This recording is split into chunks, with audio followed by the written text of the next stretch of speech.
Welcome to I news. బీజేపీని 3 సార్లు అధికారంలోకి తెచ్చిన నరేంద్ర మోదీ, అమిత్ షా ద్వయం శకం ముగియబోతున్నది. 2029 ఎన్నికల సమయానికి వీరిద్దరి క్రియాశీల రాజకీయం ముగిసిపోతోంది. వారితో పాటు బీజేపీలో రెండో తరం సీనియర్ నాయకులైన కేంద్ర మంత్రులు నితిన్ గడ్కరీ, రాజ్నాథ్ సింగ్, శివరాజ్ సింగ్ చౌహాన్లు కూడా రిటైర్మెంట్ ప్రకటించడం అనివార్యంగా మారింది. 2029 ఎన్నికల్లో బీజేపీని అధికారంలోకి తీసుకురాగల మూడో తరం వారసుల కోసం పార్టీ అన్వేషణ ప్రారంభమైంది. మోదీ, అమిత్ షాల తరహాలో పార్టీని, ప్రభుత్వాన్ని నడిపే శక్తులను ఫైనల్ చేసే పనిలో పడ్డారు.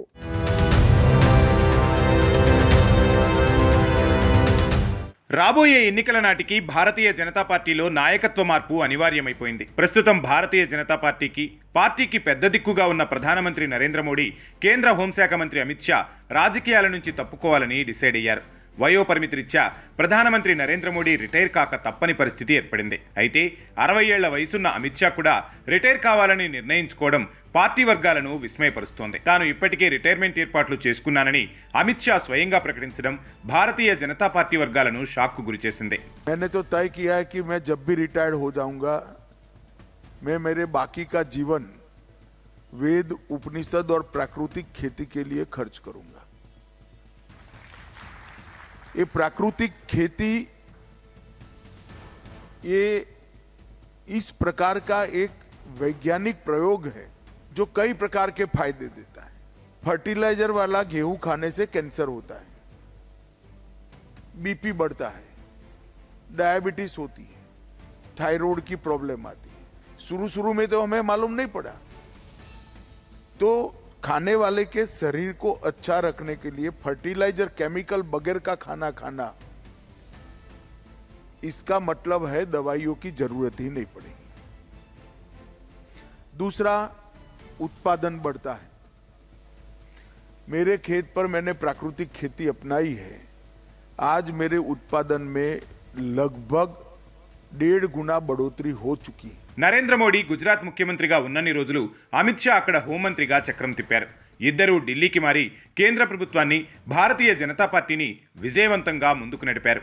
నరేంద్ర మోడీ రిటైర్ కావడం ఖాయం కావడంతో అమిత్ షా కూడా ఆయనతో పాటే గౌరవంగా తప్పుకోవాలని డిసైడ్ అయినట్లు చెబుతున్నారు. నరేంద్ర మోడీ స్థానంలో వచ్చే మరో నాయకుడి దగ్గర తనకు అంతగా పరపతి ఉండకపోవచ్చని గ్రహించడం వల్లే అమిత్ షా ఈ నిర్ణయం తీసుకున్నట్లు చెబుతున్నారు. వాస్తవానికి భారతీయ జనతా పార్టీ పుట్టినప్పటి నుంచి సాధ్యం కాని ఎన్నో విజయాలను ప్రధానమంత్రి నరేంద్ర మోడీ, కేంద్ర హోంశాఖ మంత్రి అమిత్ షా సాధించి చూపించారు.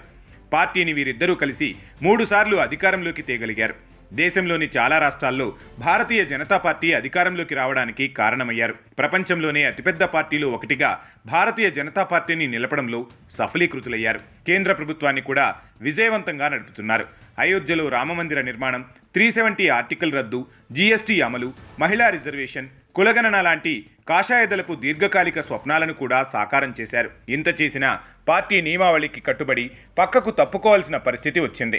75 ఏళ్లు పైబడిన వారు క్రియాశీల రాజకీయాల నుంచి తప్పుకొని కొత్తవారికి అవకాశం కల్పించాలనే అనధికారిక నియమం భారతీయ జనతా పార్టీలో అమలులో ఉంది.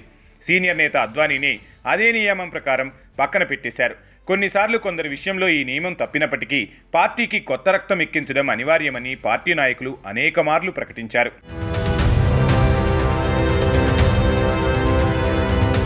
కేవలం 75 ఏళ్ల నిబంధన మాత్రమే కాకుండా ఇతరత్రా అంశాలను దృష్టిలో పెట్టుకుని కూడా మోడీ రిటైర్ కావాలని నిర్ణయించుకున్నట్లు తెలిసిందే.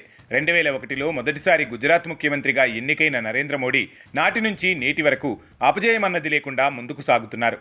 వరుసగా 4 సార్లు ముఖ్యమంత్రిగా, 3 సార్లు ప్రధానమంత్రిగా ఎన్నికైన ఏకైక వ్యక్తిగా భారత రాజకీయాల్లో చరిత్ర సృష్టించారు. ఇలాంటి విజయవంతమైన ట్రాక్ రికార్డుతోనే తన రాజకీయాన్ని ముగించాలని మోడీ భావిస్తున్నట్లు చెబుతున్నారు. 2029లో రాజకీయ పరిస్థితి ఎట్లున్నా తాను మాత్రం చాలా గౌరవంగా తప్పుకోవాలని నిర్ణయించుకున్నట్లు తెలిసిందే. నరేంద్ర మోడీకి ప్రస్తుతం 74 సంవత్సరాలు. 2029 నాటికి 78 సంవత్సరాలు వస్తాయి. వయోభారం కూడా నరేంద్ర మోడీకి పెద్ద ఇబ్బంది కలిగించే అవకాశం ఉంది. నరేంద్ర మోడీ రిటైర్ అయితే అదే దారిలో రెండో తరానికి చెందిన సీనియర్ నాయకులు కూడా రిటైర్ కాక తప్పదు.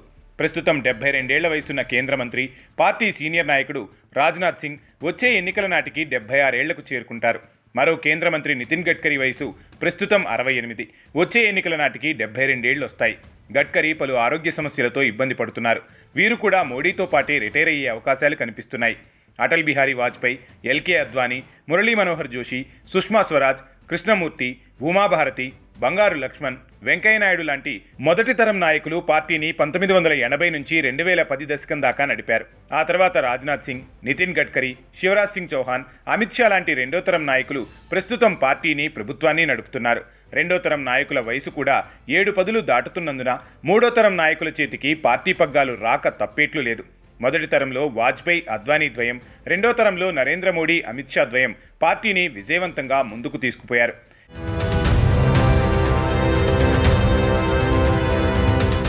ఇప్పుడు అలాంటి జోడీ కోసం భారతీయ జనతా పార్టీ వేట ప్రారంభించింది.